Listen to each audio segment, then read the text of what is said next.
उन्हाळा, उष्मा आणि ही वृक्षता यांच्यापासून बचावाकरता यासह काही इम्पॉर्टंट टिप्स सांगणार आहे.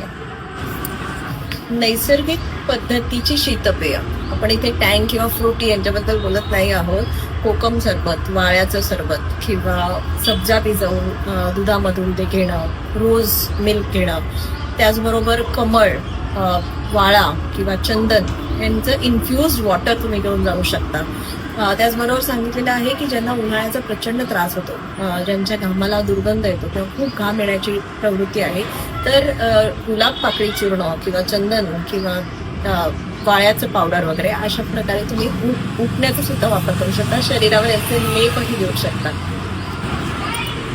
इतर ऋतूंमध्ये सांगितलेली दुपारची झोप ही घेऊ नका असं प्रत्येक ऋतुचर्येमध्ये आलंय. फक्त आणि फक्त उन्हाळ्यामध्ये थोडीशी वामकुक्षी नक्की घ्यायला सांगितली आहे. त्या व्यतिरिक्त अंगावरती फक्त आणि फक्त सुती कपड्यांचा वापर करा. आता आपल्या जीवनशैलीमध्ये सिंथेटिकचे कपडे, नायलॉन कपडे, तशा प्रकारचे अंतर्वस्त्र यांचा प्रचंड प्रमाणावरती समावेश झालेला दिसतो. तर हे सगळं शरीरासाठी अत्यंत अपायकारक आहे.